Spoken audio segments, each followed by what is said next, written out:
Welcome back to another episode of the Blitz Break. I'm your host, Phil Rasmussen, and we're back here with another episode, an actual special episode. As you can tell, getting ready to head to a major fun event tonight with the Oakland A's and Sacramento Real Producers networking event. But before then, we're going to knock out an episode and have a great conversation. As always, joined by the crew over here, Mr. Buzz Howard and Mr. Justin Ingolia. One looks dressed to impress. One looks like he just left a thrift store to get his business up front, rock and roll on the bottom. Now I was going to say, yeah. You did you pan? Yeah, you can see his. You can see him. I didn't know you could see him. That was the problem. But I'm glad because I have. You can see some of my legs. At least you can see all his legs. Pants on. Yeah. Hey, we're about to be outside at a baseball game later today. 97. So I'm not rocking pants in the heat. I would have, had I known, I would have prepared differently. Yeah. Well, I put air conditioning in my pants, so we're good. You didn't get the memo, Buzz. I didn't get the memo. Nobody talks to me. No. And we're back with Tara Anaya, back with her second appearance on the Blitz Break. Tara Anaya returns. Tara Anaya returns. I like the color. I know I'm bright today. I feel like it's Christmas when you're going to an A's game. It's like all sunshine today. Right? It's a... Phil and I look like we're ready for Christmas. It's all right. Green and red there. That's exactly right.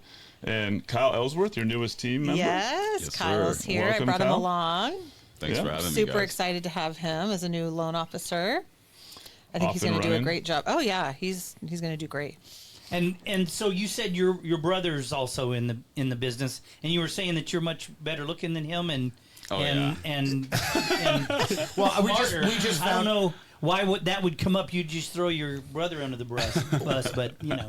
Well, how it came up was he had said his last name, and I said, "Wait, I know an Ellsworth." And he goes, and you think he'll be watching this? I don't know, man. I don't know. They're talking bad about him. Wow. Yeah. What is the odds that you know his brother? Isn't that funny? I know. Yeah. This world and this industry is very small. The industry is very small. Yes, it is. Yeah. Yes. Well, that is the epitome of what you learn very quickly in the mortgage and real estate world, right? Is that it gets smaller and smaller the longer you're in it. Yes. And but it's interesting, to me, when you are doing what you've been doing, right, which is you moved from one city to another and essentially, had to not start over because you have an existing business and you've been and continue to be very successful, but you're in a completely new environment, new city, meeting new people, and it kind of makes it a fitting, jump off point that we're heading to a networking event tonight, and that's really a big part of how you get rolling in the business. So I know I'm excited for tonight. Yeah, I know. I am the gold sponsor for tonight's A's game, and I thought, I go big or go home. So why wouldn't I just bring out Marty York from the Sandlot? I mean, everybody loves the movie The Sandlot. So it's the best. I just helped Marty buy a house, and I asked him if he would come make an appearance for me, and he agreed, and picked him up from the airport yesterday, and he's excited to be here. So tonight's going to be a blast. I'm looking forward to it. That is very, very cool. I know we were talking about that leading up to it, and my 11-year-old son, CJ, is very excited to get to meet him. I still don't think he totally grasps that he doesn't look like he does in the movie. He absolutely loves the movie. He might have a little bigger muscles now than he did in the movie. Well, I was going to say, for people who don't know, what character did he play? Yeah. Yes. Yep. So Marty York was Yes. in one of the most classic baseball movies, especially for kids of all time. Might be the greatest of all time. Yes. I think Major League is good too. I think it rivals most baseball movies. I agree. I mean, for just the memories as a kid of playing ball and pick up games in the Sandlot and that type of stuff, better than some of the ones that are themed and because not every kid can relate to some of them, but Sandlot, everybody remembers knocking the ball into the wrong backyard, trying to figure out how to get it back. The arguments that everybody had while playing. It was, it's a classic. It's a great movie. Yes. Absolutely a classic. I mean, I'm a big Major League, Bull Durham, all those Field of Dreams. movies, Field Can't of miss that Dreams. one, man. Yeah. Field of But Dreams is a in great terms one, of like just childhood fun, I think the pool scene is still one of my favorites. My son absolutely loses his mind every time. He just thinks it's the funniest thing in the world. So that's awesome. So you did his loan. Does he live currently? What?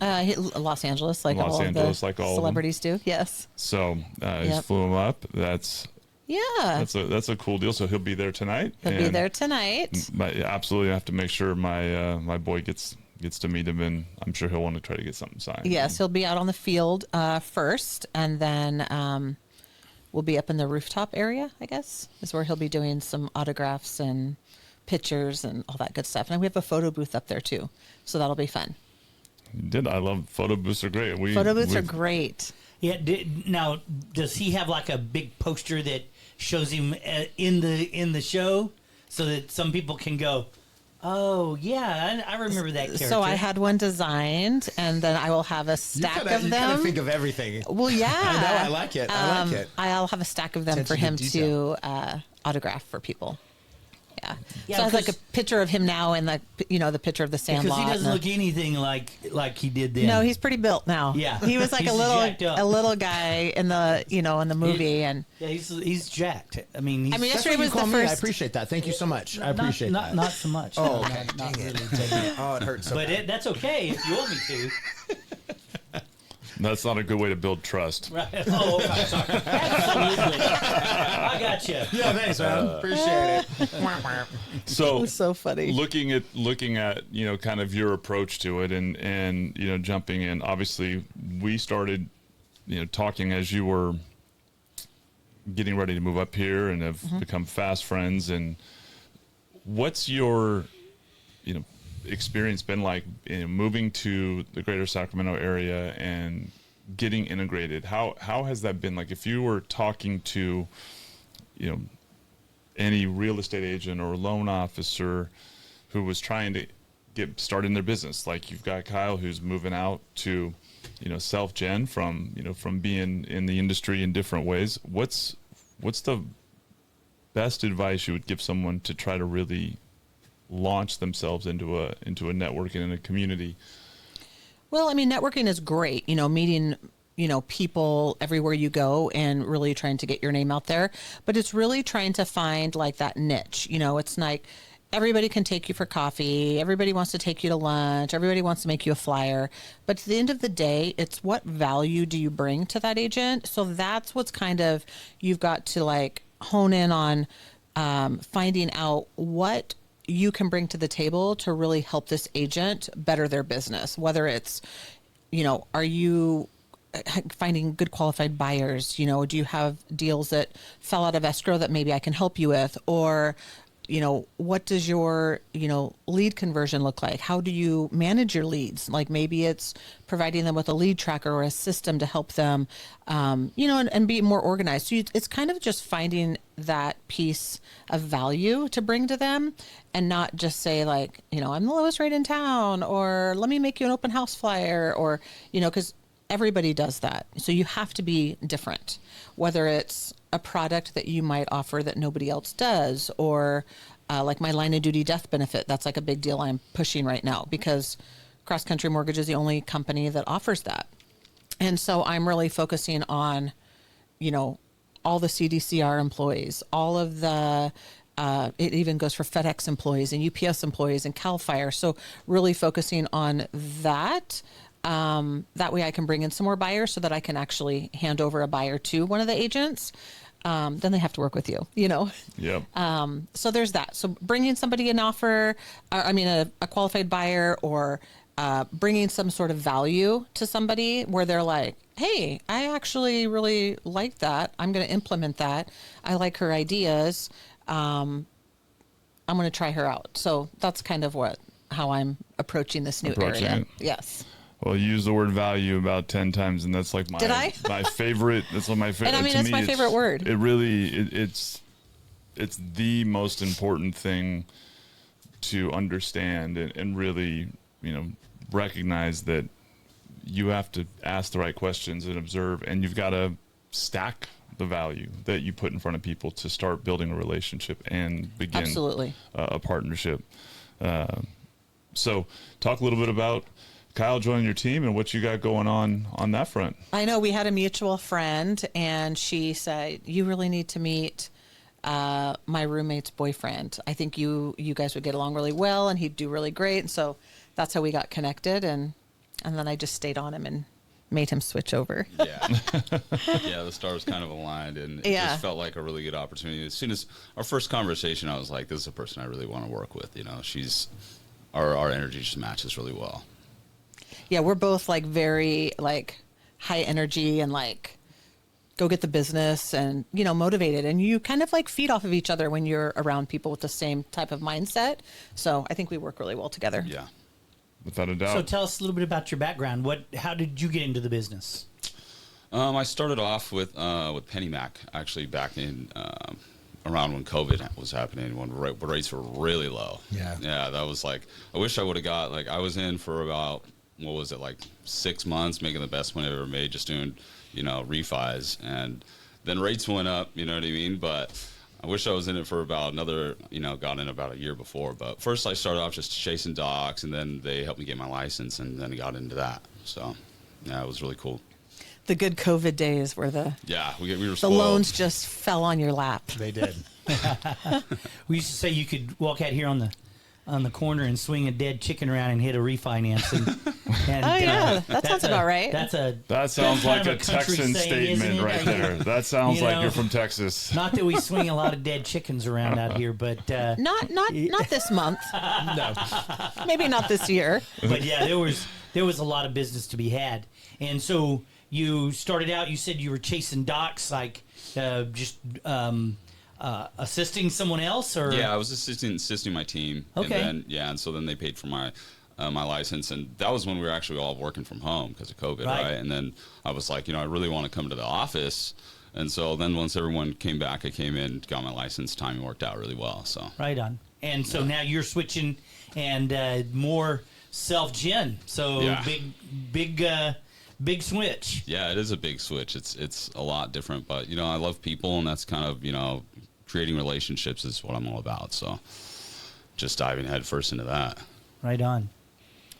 He's pretty outgoing, so I think he'll do just fine. You think? Oh, yeah. Yep. Well, Well- he's into Sasquatch, so you know, on YouTube. I was just saying, can you give a little context on that? Because Hey, man, These are the insider conversations jokes. prior I'm not to. talking about his, family or anything.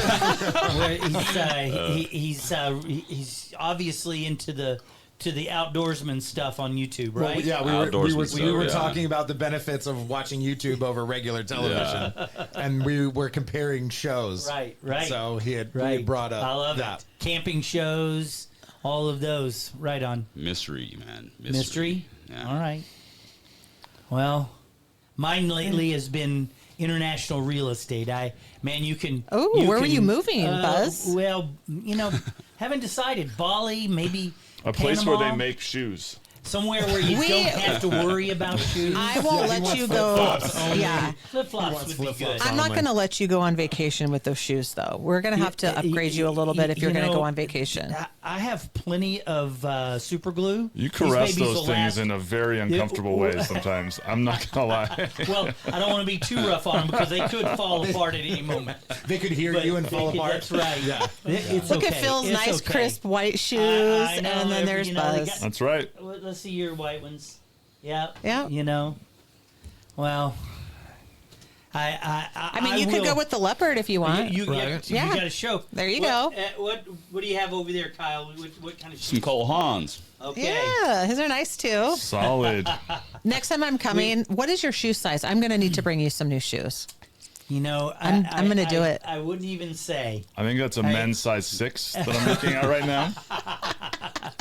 Poor But we Buzz. were talking about,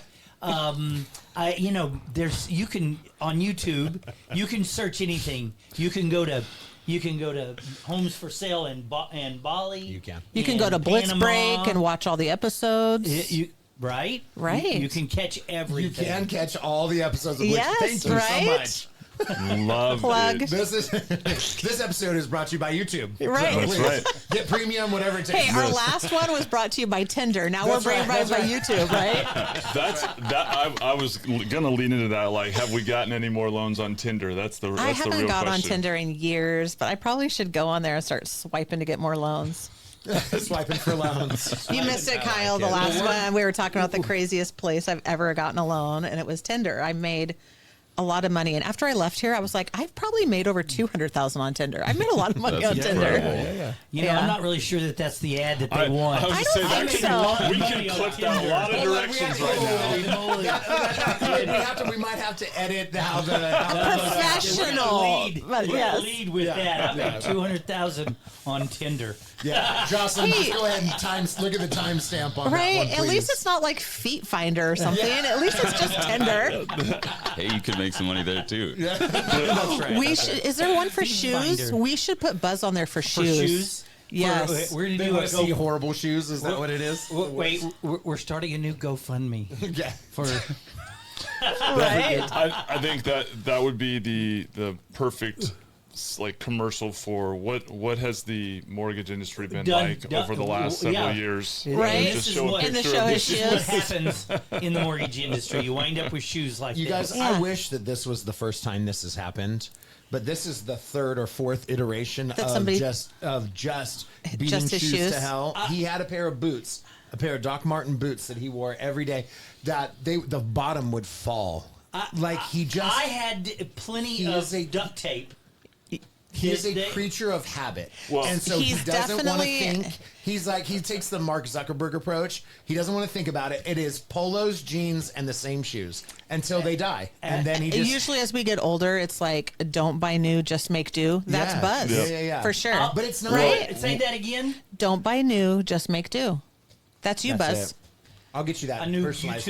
Love it. YouTube station right there. Yes. He Don't had buy a new, pair when I make first do. when I Make first do. started With working your here host, Buzz Howard. that were these brown leather shoes, and they weren't in horrendous condition, but his laces The laces could were. be strung from the ceiling and Well- come down. They were the longest laces on a grown man's Now- pair of now shoes I've here's- ever Like seen a in pair my of life. roller Deal. skates Like laces. they were so They were long. lace-up Yes. boot But I was like, tights. dude, just cut the laces a little bit. Like they're literally like you could tie them to the You ceiling see with that your you're feet on the having- floor. You're having people are having a That is- visceral reaction to your shoes. Like we have to fix this. It's. It has to stop. It's, Buzz. I mean, it's a I think great we should do sales a gimmick. poll. The reason Tara's here, this is an I intervention. think we should do a poll. It's an intervention for sure. I'm back I think because we I should feel do a bad poll for him. on- It's time to change on our the. channel of should I continue with these shoes No. or should I be forced into getting a new pair? I definitely will vote to be forced into getting a new I- pair. I- If I have to buy them Kyle, myself, I'm going to buy Where you are some. you, man? Those Cowboy boots. You're talking my language now, we go. buddy. Should've worn Okay, your we're going to be boots ready for the today. Folsom Rodeo. Here we go. Okay. I He got does- boots. I got lots of boots. I haven't worn them in a long time. They're probably not as comfy as your shoes, right? You like You them. know, some of my boots are really comfortable, Okay. but I just haven't worn them in a long time. You grew Fair. up in Texas. That's like when you grew up in Texas on a ranch.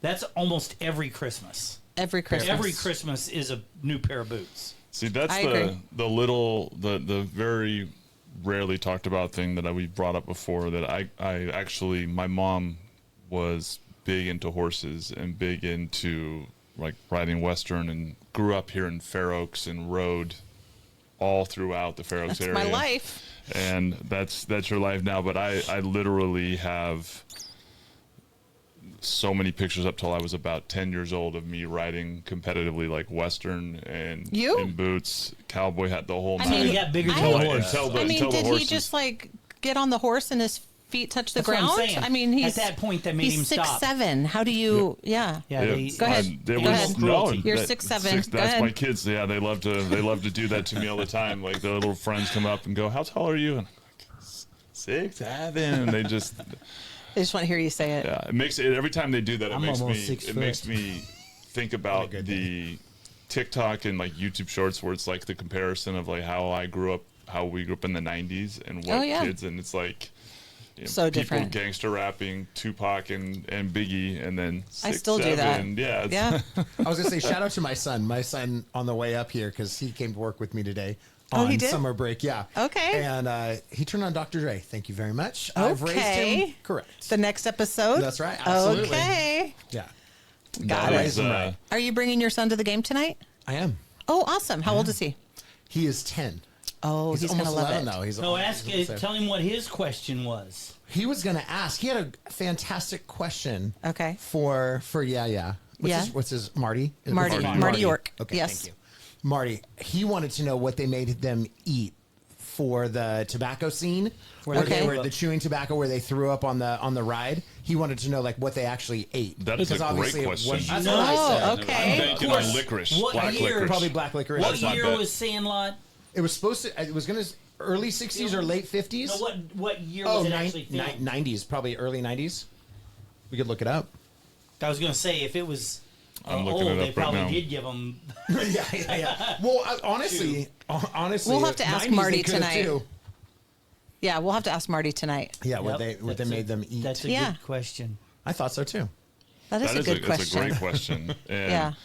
from the conversation around being on,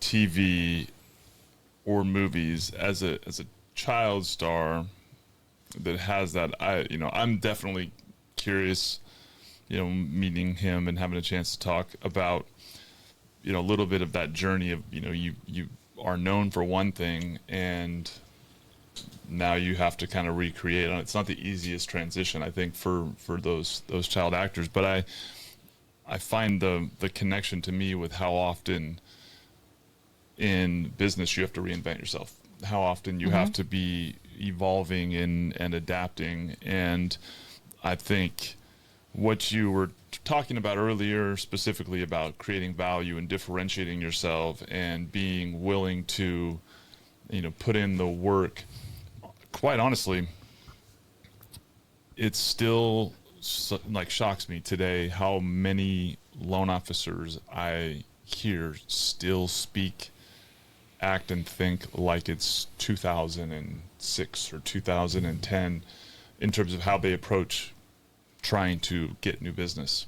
And or 2020, 2021. Yeah, It's it's true. Like, oh, I wish that would come back. It's like, and there's Those are the easy days. there's like tried and true principles that are legit that you should always commit to in business, but as far as being different, you said, we've clicked since the beginning, just in the way that I know that we've you been friends think. for like a year now. Yeah, and Maybe the way longer.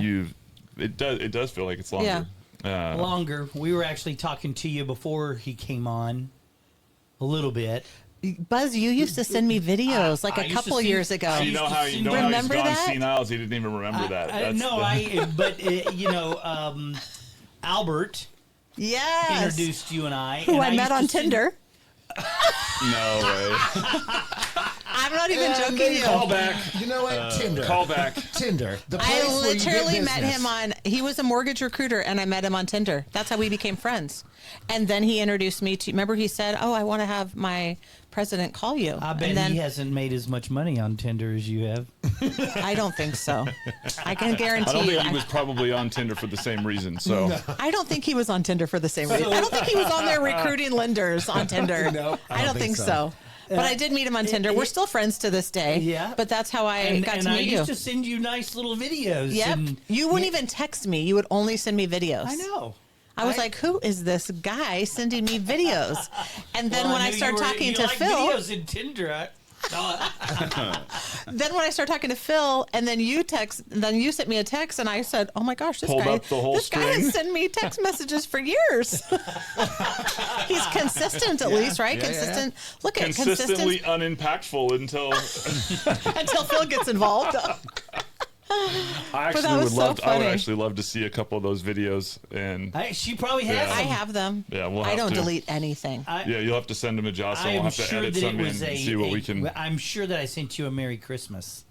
I think one of the videos you had like crazy hair, and I was like, "Who is this guy with crazy hair sending me a video?" This all checks out. This all checks out. It all checks out. Did I show you my shoes? If you would have showed me your shoes back then, I probably would have returned the text. Yeah. Just help me get a new pair of shoes. That's what I'm looking Right? for. All Literally. it takes is $1 for every donor. Yeah, that's That is so funny. I actually, See, this is how small the mortgage circle Right. is. Yep.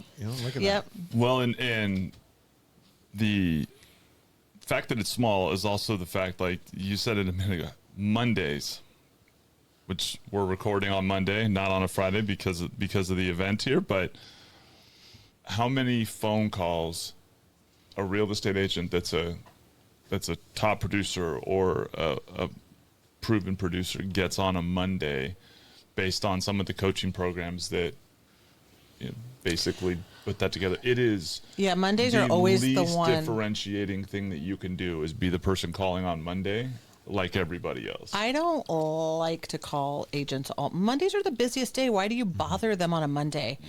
And that's always been the whole thing. Call 40 realtors on Monday. Yep. I've never in my life done that ever. It's always the busiest days for us too as lenders. I was on the phone this morning with Trisha Rossi at 6:30 this morning.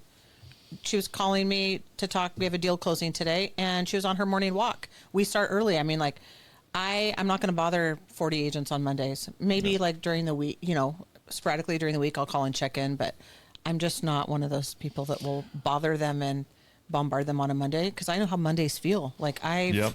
If you had a good weekend. Crazy day today.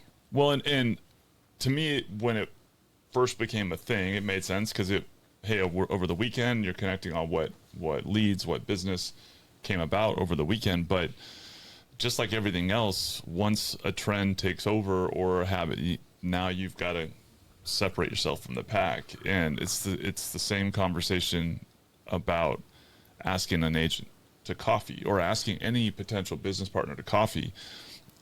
We'd like to think that our 15 minutes of time is so valuable that someone's going to get in their car, drive, and go meet us. But the truth is, if you're busy, you have to have a good reason to give up the 15 minutes for the meeting and however long it takes you to drive to and from.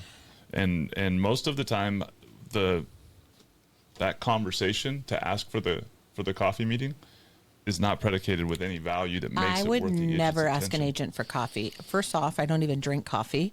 Same and here. why would I? You don't either? Yeah, see, I don't I even don't like either. the taste Don't or let the him, smell. Hold on.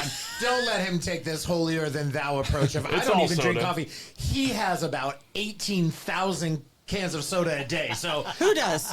this Phil? guy, how he does not have type 2 diabetes, I don't know. Wait, is it sugar free? Nope. Nope, he goes full sugar all day.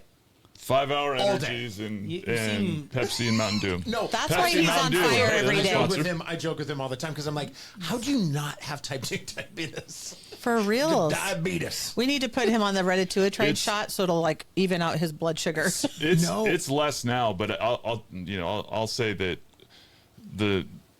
It's wild. most of my life, all the way up till my senior year of college as an athlete, I basically didn't drink soda I at feel all. like an intervention is coming. right. Well, we've got Buzz. We've got Buzz, and now we'll work on nutritionist- Phil. A nutritionist came and spoke to our team my senior year and gave this whole spiel in response to a question from one of my teammates that was, does caffeine dehydrate you? And her answer, so I blame her for my soda condition, as you want to call it, was no, it doesn't dehydrate you if your body is acclimated to it. But it does if you don't. So then you're more my than acclimated to it. My 22-year-old self was like, Yeah, he's so acclimated. if I don't want to be dehydrated, which is one of the reasons I didn't drink it, if I drink one daily then I won't get dehydrated. So I started drinking one a day. It was Mountain Dew, All and day it was a long. big lift. Oh, Mountain Dew's got the worst Yep. amount of but caffeine in it. It was only one. But what happened, I started working and got into the mortgage industry, and then I would sit at my desk and be on the phone and working, and then it would just be one after another, and I would look down and be like, I just drank a 12-pack today. So I've scaled way back compared. Intervention. I don't drink 12 a day. I have one usually, but it's usually like 3 probably a day that I drink in a 5-hour. So Kyle's kind of a health nut, I think. Yeah, a little I bit. bet you, do you even drink The soda hair every on- day? The hair on Kyle's neck is Yeah, standing he's straight probably up going- right now. My going- dad oh. used to drink a 12-pack of Pepsi every day, and That's wild, he man. finally stopped. He Yeah. finally stopped, but he has to have a health scare to change his life. You know what I Yeah. mean? But yeah, I'm a little bit healthy. Like right now, I'm doing 75 hard. from Andy Frizella. So you got to do 2 45-minute workouts a day. One has to be outside. You have to read 10 pages from a book. You have to take a progress pic every day. And, it's going good. Is it a gallon of water or no? Gallon of water, yeah. That's why I came in with the big gallon. But, we're on day 20 now. Yeah. Gosh. What have you seen learned? Changes? You and your girlfriend, I right? probably dropped at least. I was 212 when I started. I'm at like 200 right now. And you and your girlfriend are doing this together, right? Yeah.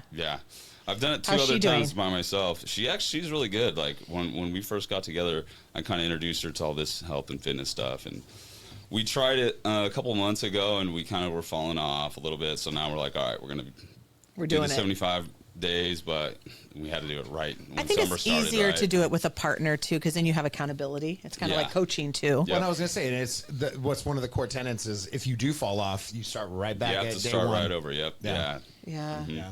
What have you learned? What is some of the biggest takeaways from doing this? I think a lot of people think that it's a fitness challenge, but really it's a mental toughness challenge and discipline challenge, and that's something that I was really lacking growing up was discipline.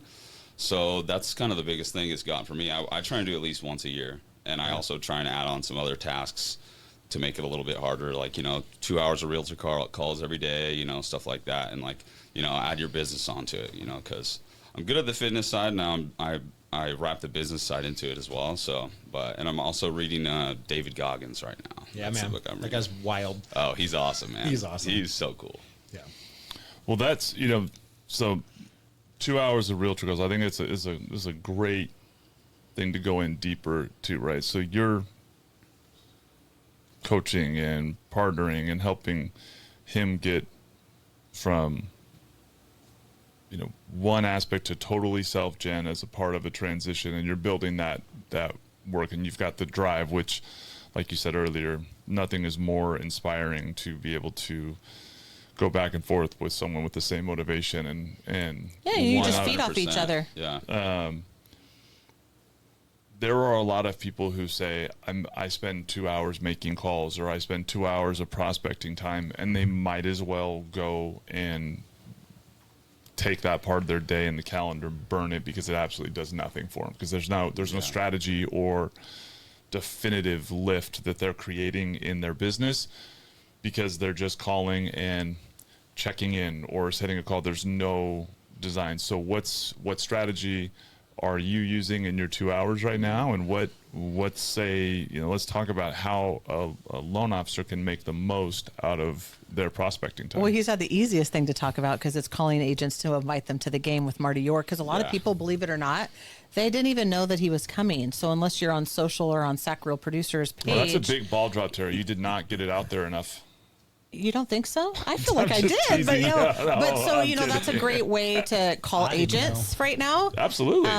So that's he like didn't one thing that he's been doing, but I mean that he's probably done that way better than I have. When I call, I'm always calling to tell somebody about a new program or something that's like, hey, just did you know about like my line of duty death benefit if you have any first responders, or but you're always wanting to call with some sort of value. And then, hey, is there anything that you have that got declined that you need my, second look at? That's my biggest thing, because I'm super creative. And if somebody gets declined, there's always a way to turn that around to get a loan out of it. It's just having the right set of eyes on it. Yeah, there's no no's. There's just not right nows. Or There's always a plan. yeah, I don't do no's, but there's always a plan. There's always a plan. There's always a plan B.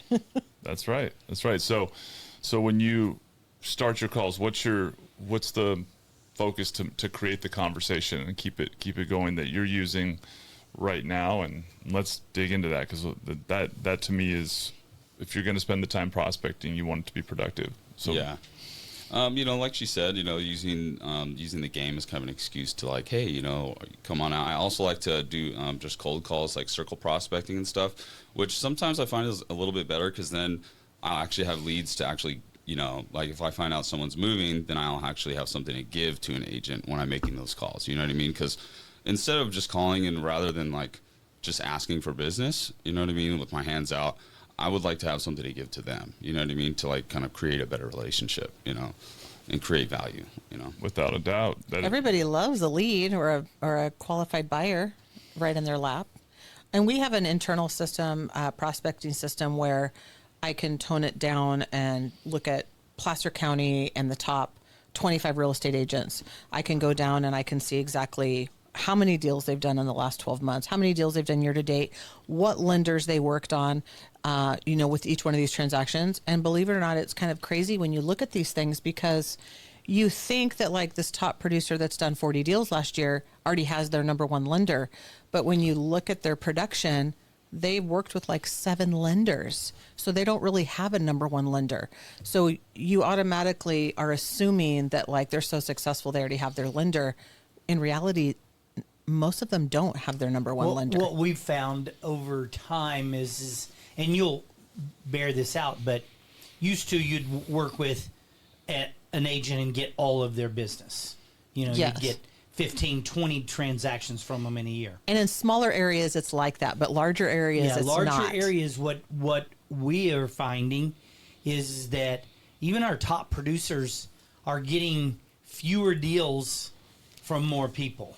Does that make sense? Or they're doing 1 or 2 or 3 loans, but they're doing it with 20 agents instead of getting 20 deals from 3 agents.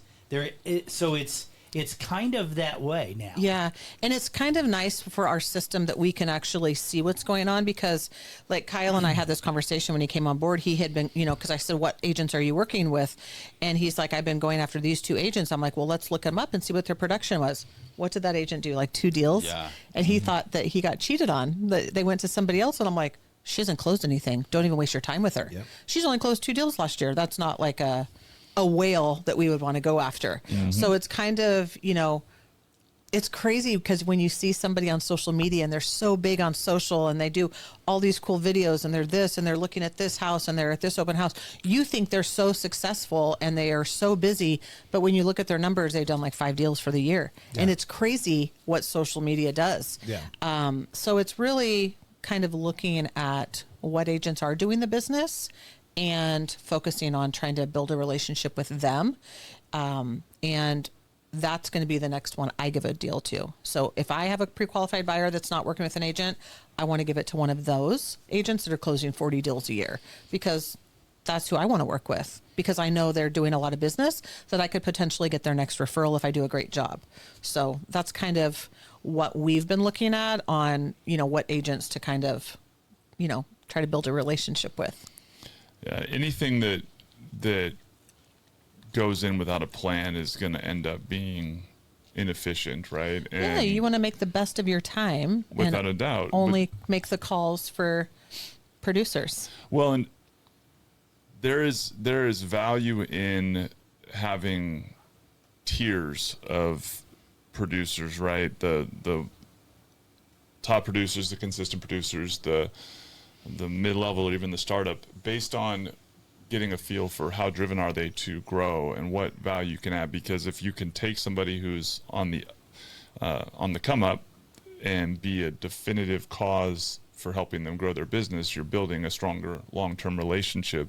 But you've got to, like anything, know your numbers, know your data, know your plan, and approach it the same way. I would always say over the years, a lot of times the way into relationships comes through credibility and that triangle of trust. Mm-hmm. So sometimes that agent that isn't producing as much can get you that connection with the person that is, if you approach it the right way and you understand what it's about. But right. One thing I'll just end up jump is, you can't hide from the numbers anymore. And that's one, like you said, on social, you can fake it, but I am blown away by how many people sell as if they're closing 200 loans or 70, 100 transactions a year. Absolutely. In the world where they don't recognize that while you're doing that whole spiel, I'm looking up and I can see your numbers in real time. So it's actually kind of has the opposite effect to me. It's like you lose a little bit of credibility if you oversell where you're at. Yes. Which should encourage a little more authenticity in relationship building. But you see people that aren't paying attention to it. I know, and it's so funny because there's some agents or lenders that don't realize that we have systems and programs in place where we can look up the numbers and we can see what business you're doing. Yep. So it's like, like, oh my gosh, I've closed who 10 you did the business 10 with. deal. Yep. Exactly. I know exactly who you did your loan with, what loan officer, what the loan officer's done in the last 12 months, what the property address is, what the buyer's names are, what their interest rate is. Like, all of this is traceable. So it's funny when someone's like, oh, I've closed 10 deals in the last month. I've been so busy. I'm like, you didn't even close 10 deals in the last year. Like, social media is just like, it can be so deceiving. Everybody portrays something that they're not a lot of times. Yeah. But there is the big producers, and you can see their listings online, and you can see what transactions they close. And I mean, who's who and who does a lot of business, and and who you want to work with. Yeah. I want to go back a little bit. You had mentioned these tiers.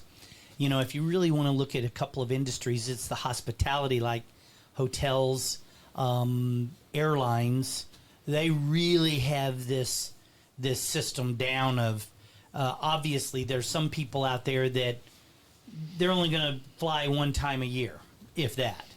Maybe one time every 2 or 3 years. And then there's a whole bunch of people that they fly pretty regularly, 1, 2, 3 times a year. And then you have your elite travelers.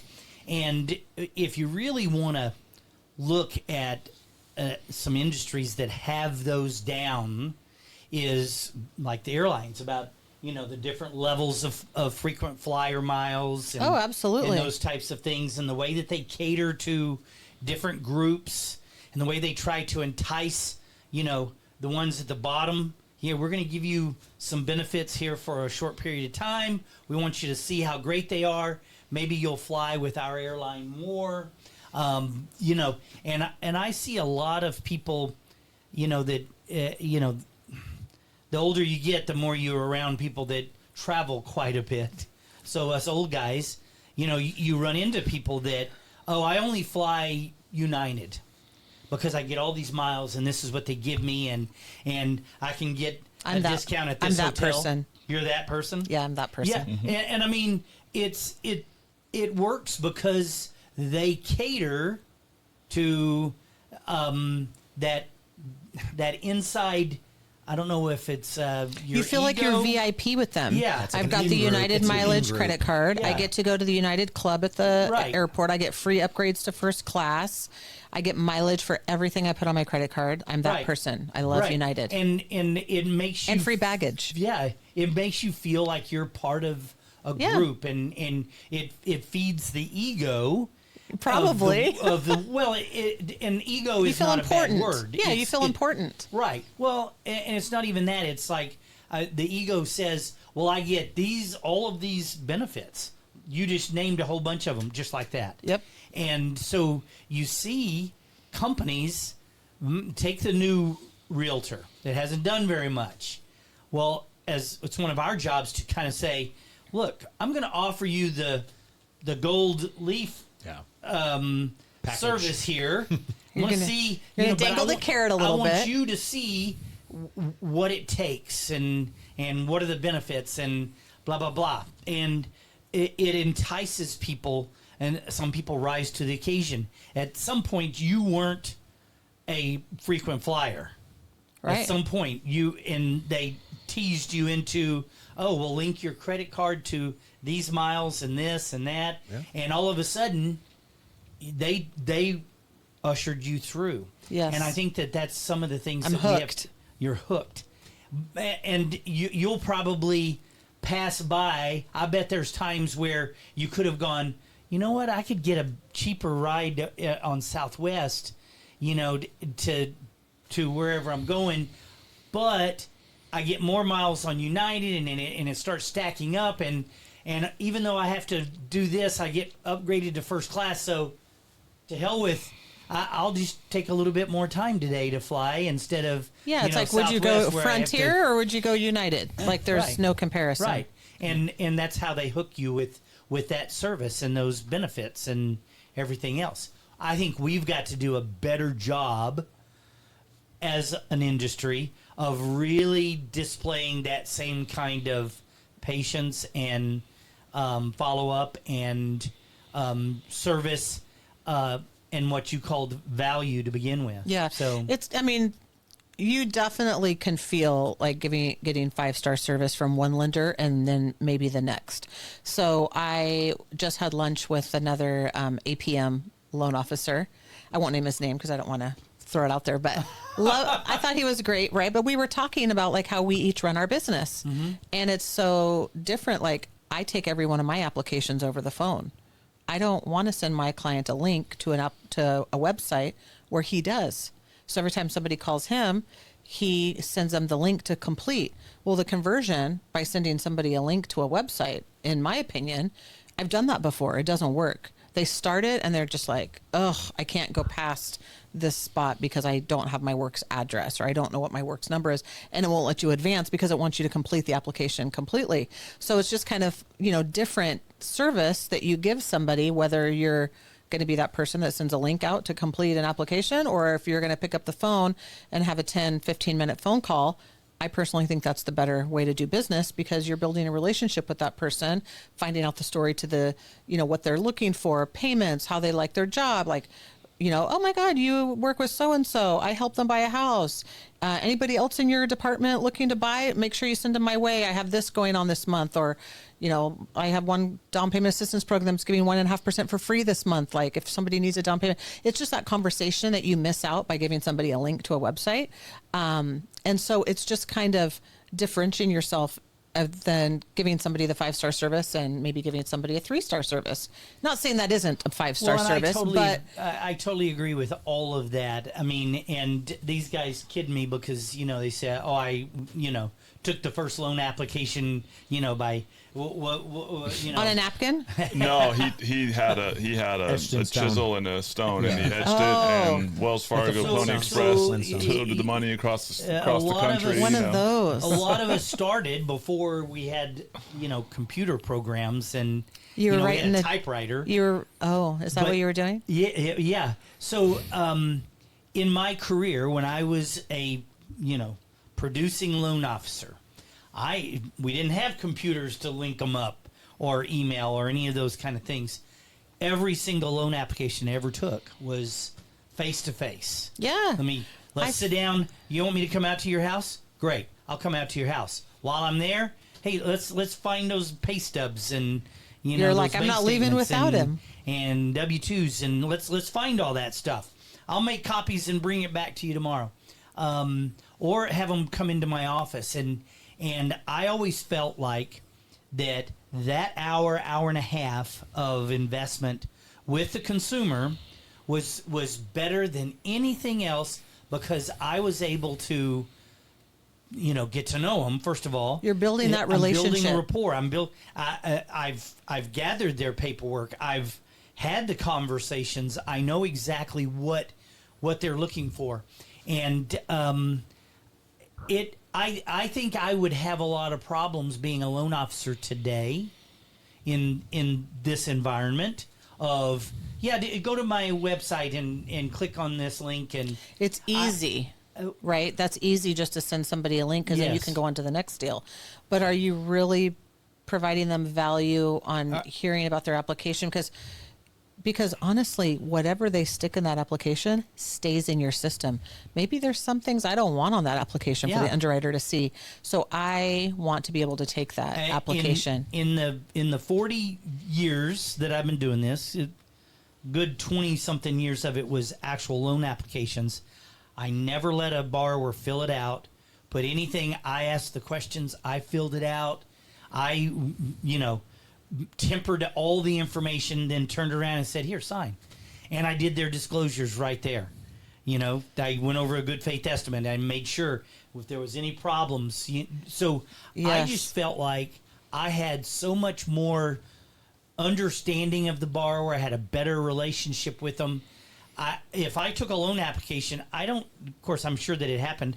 I don't remember ever losing a loan application. Oh, they went to work for somebody else. It's you've already built that relationship. Yeah. You've been in their home or they've been in your office. Yeah. Like they already know what to expect from you, Yeah. And it's like I just go above and beyond a little bit. When my clients get their loan approved, I'm sending out the box of cookies that says, congratulations, your loan is approved. Thank you for choosing us, to help you with the biggest transaction of your life type thing. I do that. I also have really nice closing gifts, and I put the agent's name and my name on it. So I take care of all of that. I have a girl that does all my balloons that says welcome home. They do a whole display in the house, the closing gift. We just did one. We closed in El Dorado Hills. We did all kinds of like pool toys in the pool for them. We had the big welcome home balloon sign. I did Tiffany champagne flutes and champagne. Like, you want and that's from me, but I put the agent's name on it so that it's from both of us, because the agents love that. They don't have to deal with the closing gift at all. I take care of all of that. So it's just kind of going above and beyond, giving that, I call it the 5-star service, and you want the clients to feel that, and you want the agents to feel like so easy doing a loan with her. She takes care of everything. And I love that part. Well, and obviously we've talked about this a lot. That is the foundation of all the logic that we have for what we put together for our loan officers. And there are very salesy individuals with a very creative mind, like you just described. And I love marketing stuff. Yeah, we've talked about this. And I love coming up with creative ways to make an impression on people and help people succeed. And I've recognized over the years, recruiting and managing so many loan officers, not everybody has that level of creative instinct or talent, but they have other strengths and talents, and all clients are universally unique, just like they are as human beings.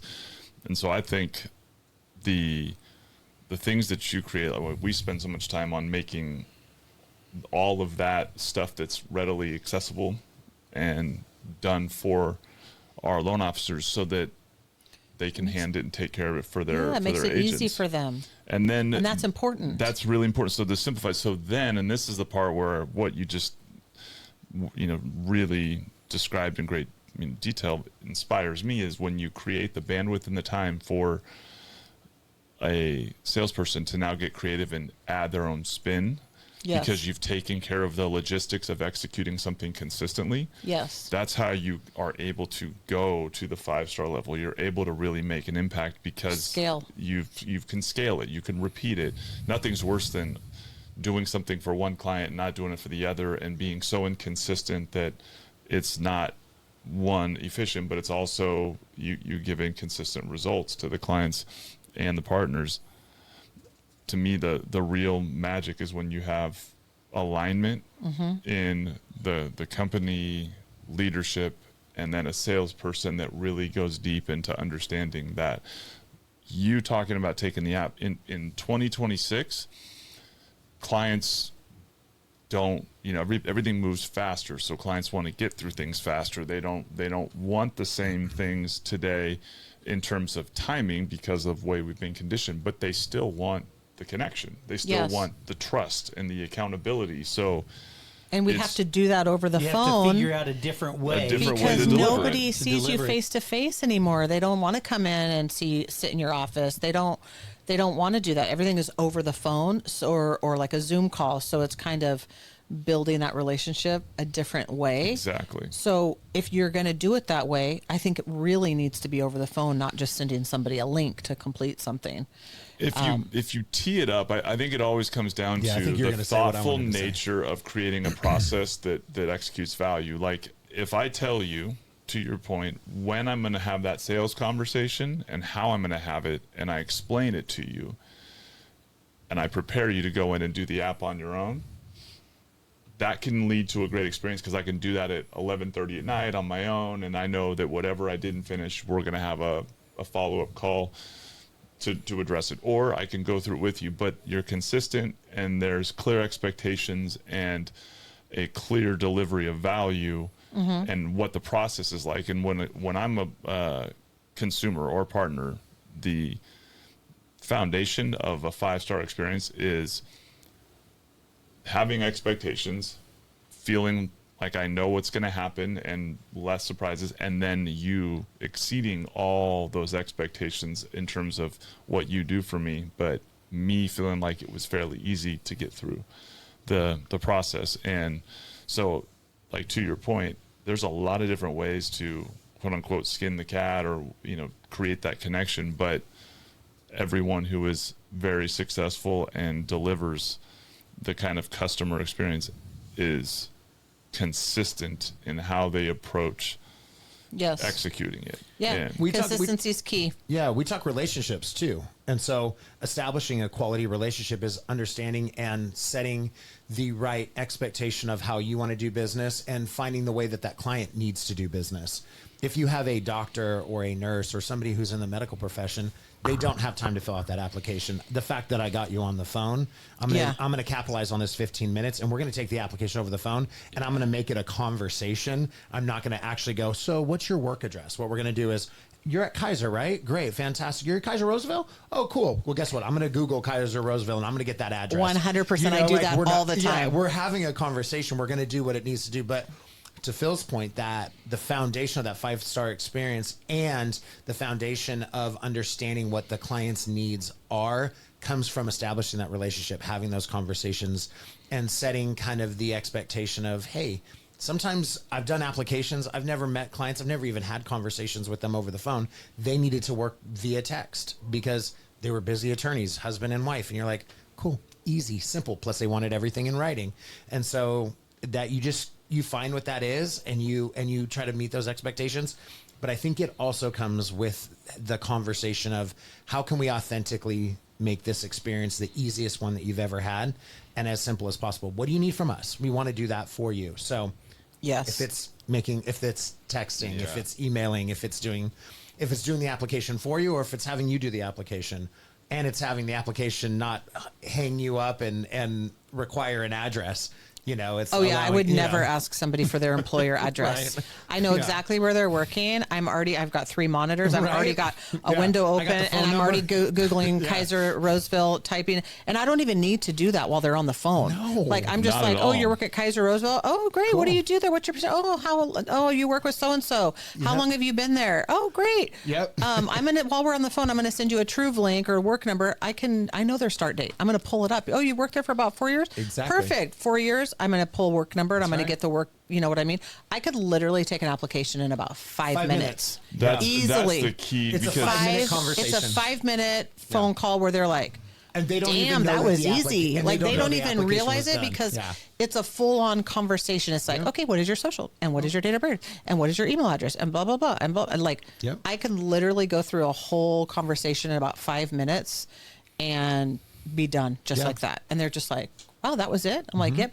And what's so funny is, how many men I talk to on the phone that have no clue what their wife's date of birth is. And it's like, I'm like, don't even worry about it. I'll wait till I get the driver's license and I'll fill it in for you so we won't throw you under the bus. I feel It like is that's so a low funny. blow at us men over here right now. What are we doing? April 4th. Nobody ever tell you my remembers wedding the date, too. birthday ever. It is so I like funny. my wife. That's All the interesting. time. Nobody ever remembers the wife's birthday. They're like, I think it's the 11th, but it might be the 12th. Yeah. I'm like, don't even worry about it. I'll wait till I get her driver's license and I'll fill it in. He's like, oh, thank you. Yeah. That's probably happened to me like at least 10 times. It's so funny. At least 10 times. That's Are you one of those? No, I Buzz? know and my I can almost do a partner- social. I can almost do a social. I might mix up But you're- 2 digits, but you're I not almost there do it. yet. I can almost do it. Well, my partner, we've gone through so many different medical procedures. She just had her knee replaced, and she's had a transplant, and all. So, as the caregiver, it's always because at every hospital, it's like, what's the date of birth? Yep. So you've been trained very well. 10/30/63. You already know so. I've been trained well. Now here's where we get into the argument. Okay. Let's hear it. So we met on the Sunday of a Labor Day weekend. It was a big event, and we met at that event. And so our whatever you want to call it, anniversary is the Sunday of Labor Day. She argues that the Sunday of Labor Day is not a date, that it changes every year, right? And so I'm going, Yeah, but it's still Sunday of Labor Day. That's our anniversary. Well, she wants to argue that it's a specific, She wants a specific date. specific date. All right. And that always screws it up. So we may break up someday over this. That's our biggest argument. your And how biggest long have argument. you been together? 18 years. Wow. And, And know, you said partner, not a wife. we're not married. Oh my gosh, Buzz, when are you going to put a ring on it? You know, those are expensive.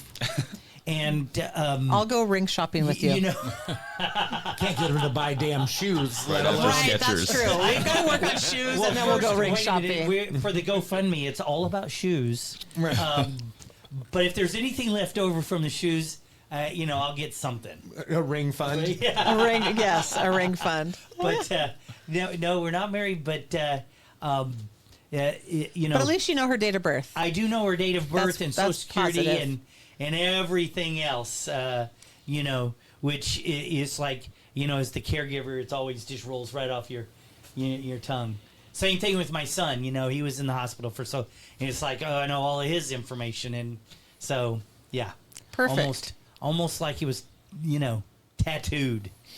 Well, the verification processes and what the electronic capabilities are today, so many of the questions that you actually need answered or filled in on an application don't require the borrower Being asked, answer anything No, like that. you can just pull it. You can pull it, and you really just need a few of the basics, which I think in many cases for the borrower to experience going through and engaging with you in seeing the application or setting up, being able to engage with the app later. To me, it's all about one thing with everybody that I've ever worked with, talked to that's successful. Their system makes it clear to the borrower what's happening. They communicate in advance the expectations, and then the borrower always feels like they're anticipating what's happening because it's over communication, which is the same in everything in life. But Yeah.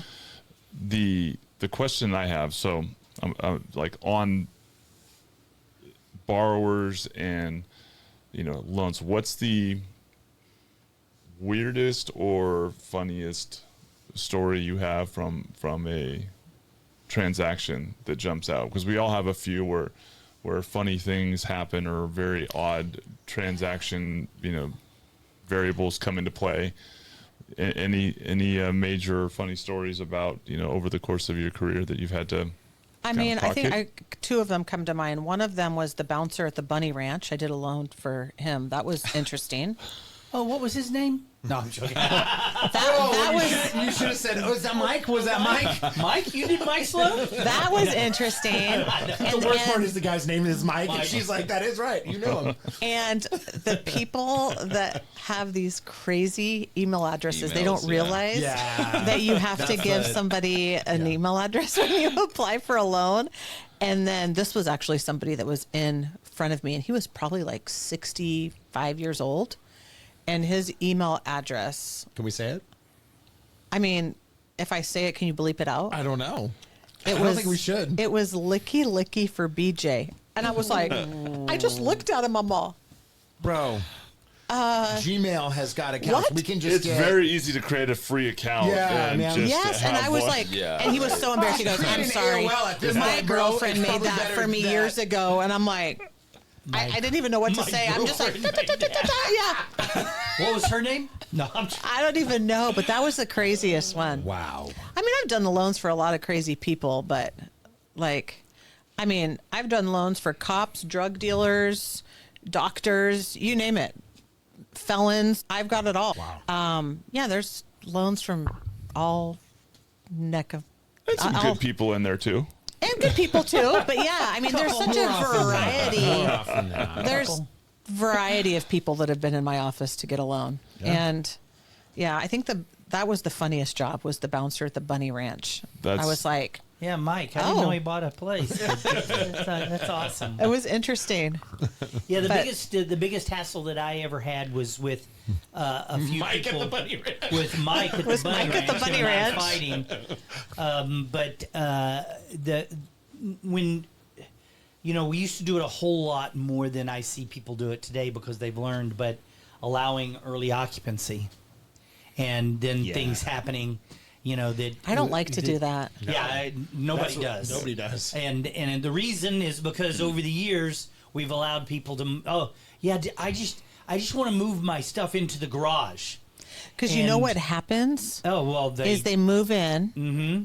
Somebody loses their job, then you're screwed and you can't get them out. Or they move in and then they realize there's all these things wrong with the house that they didn't like. Complaining and then it's like, now I want this taken off the purchase price, and I want this, and I hate the water pressure in there, and I can't even take a shower in there because of water pressure, and this is dripping and leaking. I got in a fight with the neighbor. Oh yeah, already, they hate my dogs, or I can't stand the barking at night. I just had a house in escrow, and my buyer was arrested, and his employer saw it on the arrest log. And then fired him, and then he had no job. Employment. So then I lost that deal. Yep. Where are you? I think we're touching all the no words on YouTube right now. Where are you getting all of your? I don't think we can say any of these words on YouTube. I think we're all in. Jocelyn's gonna have some editing on this one. We've got. Don't go say the words. Tinder. We've got the Bunny Ranch. We've got. It's always entertaining when you invite me along, right? We're putting all the words that get flagged on YouTube. I'm not sure. Guys, it's been an hour. I think we need to wrap this.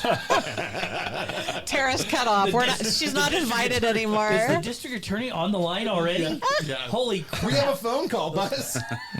Let's take a phone call. There's been some crazy loans. Yeah, there has. I'm sure you've seen a ton of them in your day. It's been, there are all sorts of stuff, but like I said, early occupancy and Fred those Flintstone, types of things. that was a hard loan. Right, he was always barefoot too. Yeah. That always causes a problem too. But let's see if we're wrapping it up soon. Hey, the market we were seeing, or at least when we came in, we had a little bit of a rally going. The oil prices are down today. The rates. A lot of this has to do with follow the oil. And over the weekend, it looks like, everybody cross your fingers, cross your legs. Looks like we might have a deal going on with Iran. Oil prices dropped below $80 a gallon. That's what it's going to. Welcome to California. $80 a barrel for the first time in probably 2.5 months. Now I think when I came in, it was back up to like $80.10 or something. But so follow the oil. And the bond market's up today, which is great for rates. Yep. And then the Fed meets on Wednesday, so we'll see what he has to say. Tuesday, Wednesday, we'll see what Warsh has to say. His first meeting is the new chairman, and we'll see what he has to. He's got to walk a fine line. I mean, a lot of inflation problems. He's been put in there by Trump, and Trump wants interest rates lower, but with inflation, so we'll see what the reaction is on Wednesday. Yes. To see how he's going to do and what that's going to do to the markets. Because everybody's going to be watching to see what his comments are. They're anticipating that he's not going to change anything. But it'll be interesting to see what he says. Yeah, it's his comments after that's even more important. Because, I mean, if he sneezes the wrong way, the market reacts, and that affects our interest rates. So, yeah, everybody's going to be interested because Trump has put him in, and everybody knows what Trump wants, and whether he can do it or not. Watch his comments on Wednesday. That'll be interesting to see. It'll be a market mover. Yes, one way or another. I agree. I'll tell you what. Just takes one UFC fight at the White House, and I was going to say that. Got a peace deal. Yeah. Rates are the bond market's responding favorably. All you Just need bring is UFC. I'm saying you're the one next up in America. The ring. Sign the deal, or I'm putting you in the ring. Literally. Is that bad to say? I don't know. Just kidding. I'm sorry. I figured this one's going to get censored anyway.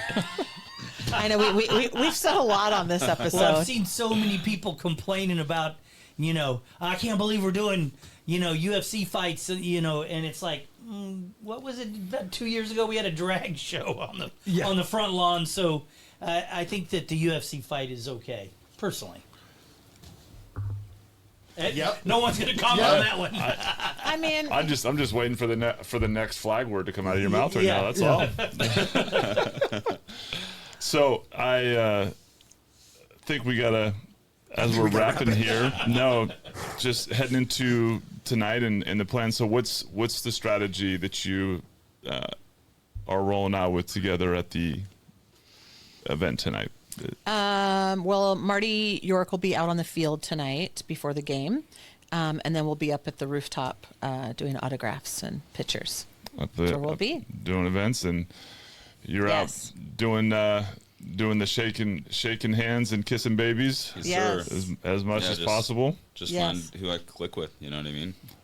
Working on your fitness and mental. So what, you gonna go do the naked and afraid outdoorsman I actually routine? would do that. I would probably kill it too. I took a wilderness survival class in college, and yeah, I've been watching. I used to watch Survivor Man, all that stuff. But yeah, Right up I your love alley. that stuff, man. I can't even. I mean, I think the show's hilarious, but the last one I just watched was such tremendously hot ground. It was somewhere in Africa yeah. to where they literally couldn't even travel because they were burning so bad. Their Gotta make feet some were burning shoes. so bad. That's it. And Could you imagine me on one of those outdoor shows?